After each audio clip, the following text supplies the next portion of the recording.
àṣẹ wedding tán àwọn wálé tá a máa gbé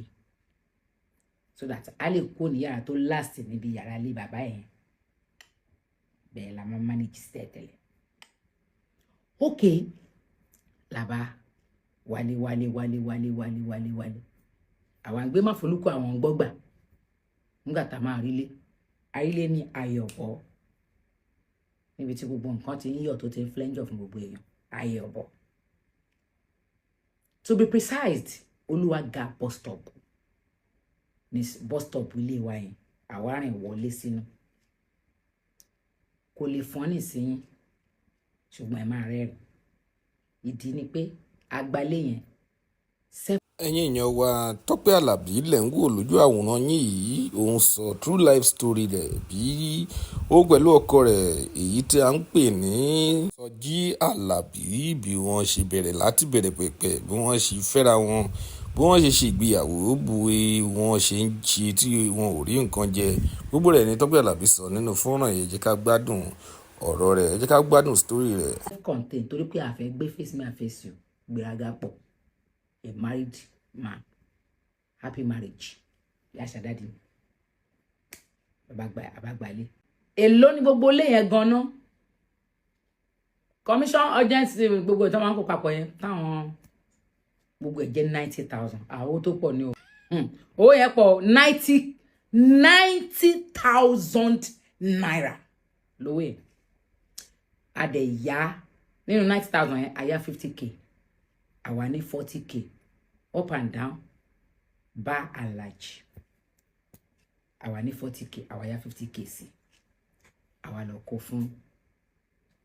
àwọn people yìí wọ́n bá fún wa nílé gbàtẹ́mi ti rí pé self contained ni mo tẹ̀ tí ń yọ̀ mo ti ń gbéraga pé bsk ṣe rí nígbà tí a dé ilé dóò náà àti ẹgbẹ́ kankan lọ bẹ̀ ju fóòmù bẹ́ẹ̀dì wa kan lọ fóòmù bẹ́ẹ̀dì pẹ̀lú abọ́ jẹun àtàwọn abọ́ kan báyìí àwọn àwo sọnù kan dẹ̀ wà lọ́wọ́ mi tèmi ní tẹ̀tẹ̀lẹ̀ àwọn àwo yẹn ni mo kó dání pọ̀ mọ́ àwọn kéè jẹun pẹ̀lú àwọn ṣíbí jẹun so làbá bọ́ sí bathroom lókèlè káwẹ̀ ṣe mọ̀ pé káwẹ̀ ṣe mọ̀ pé bathroom ṣe wá rí bathroom yẹn nínú bathroom yẹn ibẹ̀ náà ni toilet yẹn ló wà so tí ẹnìkan bá ń lo toilet ká má máa sọ àwọn ọ̀rọ̀ tó ṣe kínní ẹnìkan máa lo shower ṣó ti yé yín ṣe wá rí tí ẹni tó bá ń lo shower yẹn ò bá tí ì lo shower tán tí ẹni tó ń lo toilet tó bá lo toilet tán ṣáájú ẹ̀ tó wá fẹ́ flush wàhálà ní fẹ́ni tó ń shower o nínú ọ̀dọ̀ tiwa self contain wa o torí tí wọ́n bá tá a bá ṣe rí toilet yẹn kò ṣeé fi ọwọ́ kíní flush ẹ máa da omi sí ni toilet yẹn ó wá ní drama lọ́wọ́ ṣé rí tẹ́ bá ti da omi sí toilet yẹn òkò tá a bá sọmọ́ pẹ́ òun lọ̀pẹ́ sọmọ́ ni tẹ́ bá ti da omi sí toilet yẹn náà á ru ìgbẹ́ yín padà wá sókè wọ́n máa wò pé I flush you to go down in the name of Jesus. ẹ wo ìyà ò dá ìyà ò tó yà padà pa kú. So ó ti wá di nǹkan tó yẹ pé téèyàn kan bá ń ṣáwà lọ́wọ́ tó bá lọ gbé flushing wá ní time yẹn there's gonna be a problem. ẹ lè jà bó ṣe jẹ́ nìyẹn. ṣé wá rí sitting room wa yẹn àwa ò ní chair so àwa ra plastic chairs tó máa ń ní table ní round table yẹn lára sí sitting room wa. ẹ̀yin ò tí ì jẹ́rú ayé yẹn rí ayé yẹn ni wọ́n ń pè ní ayé dining in parlour dining in the sitting room so bá ṣe jáyé yẹn nìyẹn. nǹkan tí mo fẹ́ mú jáde ń bẹ̀ yẹn ò ní wípé nígbà tí nǹkan bá ń dà torí láti ìgbà tí mo ti ṣèyàwó ni mo ti discover pé gbogbo nǹkan ti change sí dáadáa ṣùgbọ́n nígbà tí nǹkan bá ń dà kì í ṣe pé ó máa ń sáré dà kíákíá everything tọ́lọ́run bá ṣe fún yàn ó máa ń take a gradual process kì í ṣe nǹkan tẹ́ èèyàn kan lè jí you cannot just wake up one morning and find yourself in wealth just like that ó ní bó ṣe máa ń lọ ọlọ́run kì í ṣe onídán ó lè gbàdúrà kẹ́sì má tètè dé so bó ṣe rí nìyẹn nígbà yẹn bá ṣe manage nìyẹn. Mo rántí dáadáa wípé tẹlifíṣàn tá a lò TV tá a lò nígbà tí mo lọ sí Kodumota tí mo lọ gba owó soundtrack jọ àwọn soundtrack tí máa ṣe sínú home movie gbà yẹn owó yẹn ni mo gbà jọ mo wá rí pé owó soundtrack tí mo gbà jọ yẹn pọ̀ dáadáa mo máa rówó ṣiṣẹ́ ní studio mo dẹ̀ máa rí change tèmi tó wá jẹ́ èrè yẹn ìyẹn ni mo wá fi ra tẹlifíṣàn orí mi báyìí mo fi ru tẹlifíṣàn yẹn délé nígbà tí mo ru tẹlifíṣàn délé mo ń pe ọkọ mi láti sàlẹ̀ pé wá sọ mi o wá sọ mi o wá sọ mi o torí tẹlifíṣàn yẹn tóbi èmi dẹ̀ máa like tẹlifíṣàn bí ìgbà tí èèyàn bá wà ní sinimá àti ìgbà téèyàn bá ti lówó lọ́wọ́ lèèyàn ti máa ń hùwà béèyàn ṣe máa rí nígbà t'Ọlọ́run bá dáhùn tán kẹ̀dẹ̀ máa wá wò nígbà tí ìgbà tó wọ́rọ̀ pọ̀ Ọlọ́run ò tí ì dáhùn yẹn Ọlọ́run ti dáhùn ìwọ ló tí ì rí manifestation yẹn bá ṣe live life wa ń gbà yẹn nìyẹn torí ẹ̀ mo fẹ́ fi àsìkò yìí fi bá àwọn tó ń dàgbà bọ̀ bóyá nínú iṣẹ́ kan tàbí èkejì kì bá jẹ́ olórin kì bá jẹ́ eléré orí ìtàgé kì bá jẹ́ preacher kì bá jẹ́ anything social media ti ran gbogbo àwọn ènìyàn lọ́wọ́ gbogbo wa náà ló dẹ̀ ràn lọ́wọ́ pátápátá àtàwọn tá ti lose owó sẹ́yìn àtàwọn tí wọ́n tẹ́ pé wọ́n ṣe ń jáde báyìí wọ́n bọ́ sọ́wọ́ social media ní Ọlọ́run dẹ̀ ràn wọ́n lọ́wọ́ bẹ́ẹ̀ ẹ wò ó kò sójijì idán ẹ gbà mo sọ fún yín idán tó bá ti jódìdì kì í ṣọ̀dọ̀ Ọlọ́run ló ti wá kò sójijì ó máa ní sùúrù ni torí Ọlọ́run ní bó ṣe máa ń ṣe kinní yẹn ní ṣísẹ̀ntẹ̀lé èyí ni mo fẹ́ fi wá dá àwọn ènìyàn tó ń bọ̀ lókè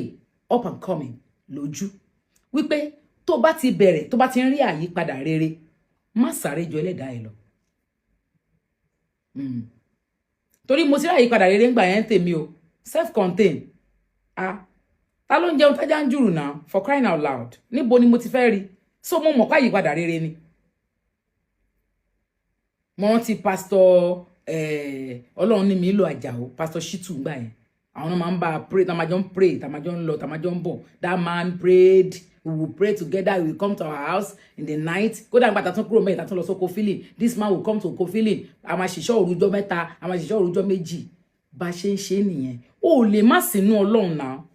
let me seize this opportunity to say thank you to Pastor Shitu Àjàó Ọlọ́run ní mi lò may the Lord bless you sir I love you I celebrate you God bless you Mommy Yomi I celebrate you too o lè máa wà o lè jẹ́ ìránṣẹ́ Ọlọ́run bóyá orin kíkọ àbí ohunkóhun tó máa ṣe tó wá jẹ́ pé o wá ní máa gbàdúà wá wá sọ pé mo ti bọ́ sí limelight náà nìyẹn o ní gbàdúà o ní níṣọ́ òru o láàwẹ̀ o ní nǹkan kan tó ń ṣe wá kàn sọ pé nǹkan gospel náà ni ọ̀pọ̀lọpọ̀ nínú àwọn tó ń ṣiṣẹ́ ìránṣẹ́ nísìn wọn ò ní father in the Lord wọn ò ní mother in the Lord wọn ò ní so kò sẹ́ni tó ń tọ́ wọn sọ́nà àdúrà tọ́ wọn sọ́nà bíbélì kíkà tọ́ wọn sọ́nà Ọlọ́run ṣùgbọ́n wọ́n ń pe Ọlọ́run nínú ohun ìtàn kọ wọ́n ń pe Ọlọ́run nínú iṣẹ́ ìránṣẹ́ tí wọ́n ń ṣe eléyìí ni ìmọ̀ràn mi díẹ̀ tí mo ní bó ṣe máa ṣe díẹ̀ nìyẹn ní orúkọ Jésù Ọlọ́run dẹ̀ máa gbà fún ẹ wàá débi ògo yẹn wàá dẹ̀ ṣògo yẹn ó dẹ̀ ní díẹ̀ ní ìtanù níkẹyìn lórúkọ Jésù Kristi Olúwa wa àmín. God bless you. Thank you, Lord Jesus.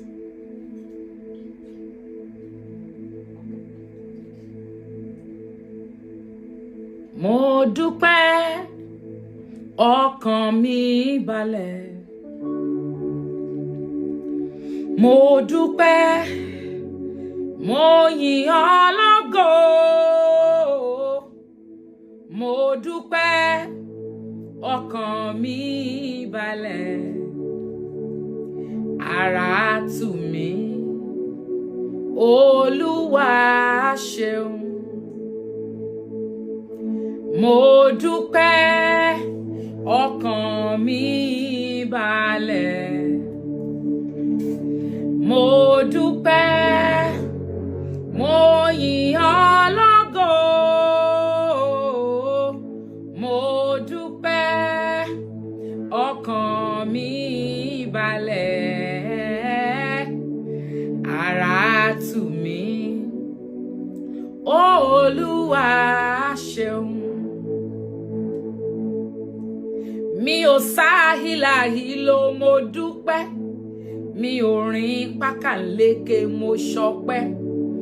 Ó jẹ́ máa wá ohun tí ó sọnù kiri, mo yìnyàn o kábíyèsí. Ó jẹ́ ń jókòó láàyè ènìyàn, ó jẹ́ ń lépa ẹ̀mí ẹgbẹ́ mi.